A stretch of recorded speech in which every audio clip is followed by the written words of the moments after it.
آج کل کراچی کا نام سن کر ہی ایک خوف طاری ہو جاتا ہے، پر ایک وقت تھا جب کراچی ریلیٹیولی سیف تھا، تب ضروری نہیں تھا ہر کوئی اپنی گھر ہر وقت لاک رکھیں۔ کراچی میں پورے ملک سے لوگ آ رہے تھے۔ اسی وقت مردان کی ایک فیملی، اختر صاحب، ان کی بیوی اور ان کی 16 سال کی بیٹی Sameen, moved into a house in Karachi.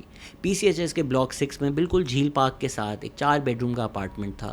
2 bed room نیچے تھے، 2 بیڈ روم اوپر تھے۔ ان کی فیملی تھوڑی ٹریڈیشنل سی تھی، تو وہ سمین کو زیادہ باہر نہیں جانے دیتے تھے۔ وہ بس اسکول جاتی تھی، اسکول سے واپس آتی تھی، اور ان کی گلی اس طرح کی تھی کہ ایک بڑا سا پرانا درخت تھا بالکل گلی کے سامنے، جس سے آلموسٹ پوری گلی یا آدھی گلی پہ کینپی بن جاتی تھی، جس کی وجہ سے بچے دوپہر میں ہی وہاں کرکٹ کھیلنا شروع کر دیتے تھے۔ سمین اسی ٹائم اسکول سے واپس آتی تھی۔ وہ جب بھی گھر سے باہر جاتی تھی وہ ایک وائٹ چادر میں جاتی تھی۔ محلے کے لڑکوں کو پتہ چل گیا کہ یہاں پر ایک لڑکی رہتی ہیں، تو وہ جو بڑے لڑکے بھی تھے وہ گھر کے باہر لوئٹر کرنا شروع ہو گئے، کھڑے ہونا شروع ہو گئے۔ سمین بھی دن کے ٹائم کھڑکی میں کھڑے ہو کے بچوں کو کرکٹ کھیلتے ہوئے دیکھتی تھیں۔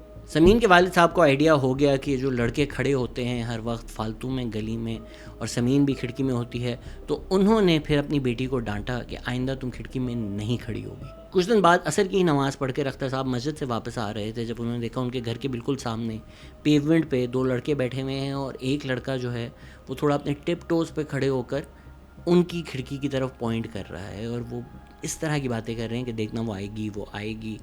اختر صاحب کو ریئلائز ہو گیا کہ ان کی بیٹی کی بات کر رہے ہیں اور ان کے بارے میں مذاق کر رہے ہیں، تو جو لڑکا کھڑا ہوا تھا انہوں نے اس کو تو رکھ کر ایک تماچا مارا، اور باقی لڑکوں کو بھی بتا دیا کہ آئندہ تم لوگ اس گلی میں نظر نہیں آؤ۔ اس رات اختر صاحب کی جب آنکھ کھلی تو ان کو ایک ہیمرنگ کی آواز آ رہی تھی، کچھ انٹینس نہیں، بٹ آلموسٹ جس طرح کوئی کانسٹنٹلی ایک ہتھوڑا ایک دیوار پہ ماری جا رہا ہے۔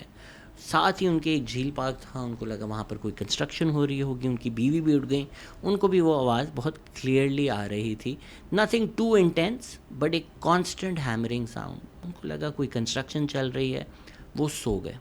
اگلے دن ان کو آواز وہ پھر سے آئی، تیسرے دن ان کو آواز وہ پھر سے آئی، پوری رات ایک کانسٹنٹ ہیمرنگ۔ کچھ ہی عرصے بعد اس کے اختر صاحب نے وہ گھر بیچ دیا اور وہ وہاں سے موو ہو گئے۔ اس کے کچھ سال بعد امین ایک سنگل لڑکا تھا جو ایک امیر ماں باپ کی اولاد تھا، جو انڈیپینڈنٹلی خود رہنا چاہتا تھا۔ اس نے وہ گھر خرید لیا۔ امین ایک ینگ بریش سا امیر باپ کی اولاد کا بیٹا تھا۔ شروع میں تو نتھنگ وینٹ رانگ، پر ایک رات اس کی بھی آنکھ کھلی تو اس کو وہی ہیمرنگ کی آواز آنا شروع ہو گئی۔ اس کی ہٹ گئی کہ کون ہے جو رات کے اس ٹائم کنسٹرکشن کر رہا ہے، یہ تو وقت بھی نہیں کچھ بنانے کا۔ اگلے دن اس نے محلے میں پوچھا کہ کون لوگ ہیں یہاں پر جو رات کو کنسٹرکشن کر رہے تھے۔ سب نے بولا یہاں پر تو کوئی کنسٹرکشن نہیں ہو رہی تھی۔ پر اس رات جب امین سویا ہے تو وہی ہیمرنگ ساؤنڈ کانسٹنٹلی بار بار ایک میٹرونوم کی طرح اس کو آ رہی تھی۔ اگلے دن اس نے محلے میں لوگوں کو گھنٹی بجا کر بولا کہ آپ کے گھر کنسٹرکشن ہو رہی ہے، ایون دو جس دیوار سے اس کو کنسٹرکشن کی آواز آ رہی تھی وہاں کوئی نہیں رہتا تھا، وہ جھیل پارک کے ساتھ دیوار لگتی تھی۔ جب تیسری رات امین کے ساتھ یہ پھر ہوا، he was done with it. اگلے دن اس نے بولا اگر کوئی سچ نہیں مانے گا، سب جھوٹ بولیں گے، تو میں ان کو دکھاتا ہوں۔ وہ ایک دکان گیا، اس نے ایک ہتھوڑا لیا اور اس نے اپنی بیڈ سائڈ ٹیبل پہ رکھ دیا۔ رات کو جب وہ اٹھا ہے اور وہ کانسٹنٹ ہیمرنگ ساؤنڈ آ رہی تھی، تو اس نے وہی ہتھوڑا لیا اور اسی دیوار کی دوسری سائڈ پر اسی ردم کے ساتھ وہ مارنا شروع کر دیا۔ کئی منٹ گزر گئے، آلموسٹ گھنٹہ ہو گیا، وہ کرتا رہا لیکن دوسری طرف سے آواز ختم نہیں ہوئی۔ ایونچولی گاٹ سک آف اٹ اور وہ سو گیا۔ اگلے دن اس نے جب محلے والوں سے بات کی، انہوں نے بولا کل رات ہمیں ضرور ہتھوڑے کی آواز آئی تھی۔ اس نے بولا مجھے یہ 4 دن سے آ رہی ہے۔ انہوں نے بولا 4 دن سے تو ہم میں سے کسی نے کچھ بھی نہیں سنا، صرف کل رات یہ ہمیں آواز آ رہی تھی۔ اس رات ایک سنگل ہتھوڑے کی آواز سے امین کی آنکھ کھلی، اور جیسے ہی اس کی آنکھ کھلی اس نے بالکل اپنے سامنے دیکھا کہ ہوا میں وداؤٹ اینی اسٹرنگز، ایسے جیسے کسی نے ایک ہتھوڑا پکڑا، وہ ہوا میں ہتھوڑا فلوٹ کر رہا تھا۔ Amin got out of his bed, he ran, اور بس باہر ہی گھر سے وہ بھاگ رہا تھا کہ from the side of his eye اس کو ایک اوپر والے فلور پہ ایک وائٹ چادر نظر آئی۔ He didn't wait, went out to the street۔ وہاں اس نے چلانا شروع کیا، محلے والے جمع ہوئے، اس نے ان کو بتایا کہ اس نے کیا دیکھا ہے۔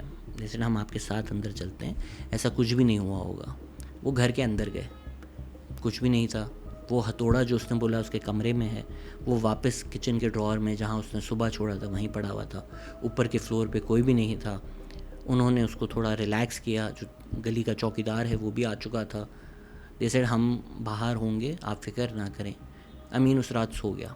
اگلے دن ہی couldn't just go back to that house alone. تو اس نے اپنے ایک دوست کو بولا کہ پلیز میرے ساتھ آج رات رہ لو.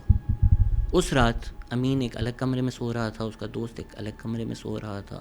جب رات کے کچھ 3 بجے وہی ایک سنگل لاؤڈ ہتھوڑے کی آواز اس کو آئی. وہ باہر گیا. جب وہ باہر گیا تو اس کا دوست فرانڈے میں ہی کھڑا ہوا تھا, پیل. وہ کہتے ہیں ایسے لگ رہا تھا کہ جیسے بس کوئی بھوت اس نے دیکھ لیا. اور اس نے پہلے اپنے دوست کو دیکھا, پھر اس نے دیکھا کہ اس کے دوست اوپر دیکھ رہا ہے. اور اس نے جب اوپر دیکھا تو پورے ورانڈے میں اوپر کئی ہتھوڑے فلوٹ کر رہے تھے. That's how he described it, کہ وہ فلوٹ کر رہے تھے. ایسا لگ رہا ہے کہ وہ ہوا میں ہے اور کلیئر ایز ڈے اوپر کی سائڈ پر اس کو ایک وائٹ چادر نظر آئی. ان دونوں نے وہاں سے دوڑ لگا دی. وہ باہر چلے گئے, وہ وہاں نہیں رکے. وہ رات انہوں نے دوست کے گھر گزاری اور وہ آخری رات تھی اس گھر میں جو امین نے گزاری ہو. شروع میں نے آپ کو بس ایک بات نہیں بتائی کہ اختر صاحب نے اس ہتھوڑے کی آواز سے وہ گھر نہیں چھوڑا تھا. یہ ہتھوڑے کی آواز کنٹینیو کر رہی تھی جب ایک دن اختر صاحب ان کی بیوی صبح اٹھے, وہ باہر گئے اور انہوں نے اپنی بیٹی کو آواز دی. انہوں نے بار بار کہا سمین سمین, پر کوئی جواب نہیں آیا. جب وہ دونوں اوپر گئے ہیں, انہوں نے اپنی بیٹی کا دروازہ کھولا ہے تو they saw a pool of blood on the floor. Literally کہہ رہے ہیں کہ اتنا خون تھا کہ ایسا لگ رہا تھا کہ کسی نے جان بوجھ کر نیچے گرایا ہوا ہے. اور بیڈ کی پرلی سائڈ پر ان کو صرف زمین کا ایک بازو نظر آ رہا تھا. they could see کہ ان کی بیٹی کا خون ہے سارا. and by the time they got to her they knew that they were far too late. اور اسی پول آف بلڈ کے سائڈ پہ انہوں نے دیکھا تھا کہ ایک ہتھوڑا پڑا ہوا تھا. یہ کہانی ہے کراچی کے ہاؤس نمبر 39 کے کی. آج بھی اگر آپ وہاں سے گزریں تو لوگ کہتے ہیں اکثر رات کو ایک ٹائم, یقیناً اگر آپ وہاں کھڑے ہو کر دیکھیں گے تو آپ کو بھی وہ وائٹ چادر اس گھر میں نظر آئے گی, جب کہ کئی سالوں سے اس گھر میں کوئی بھی نہیں رہا. یہ ہماری ہالووین اسپیشل ایپیسوڈ تھی کہانی گھر کی. اگر آپ اس طرح کی اور سٹوری سننا چاہتے ہیں تو پلیز لائک شیئر سبسکرائب. اور اگر اس طرح کی کہانیاں آپ کی بھی ہیں جو آپ چاہتے ہیں ہم سنائیں, ای میل us at thepakistanexperience@gmail.com.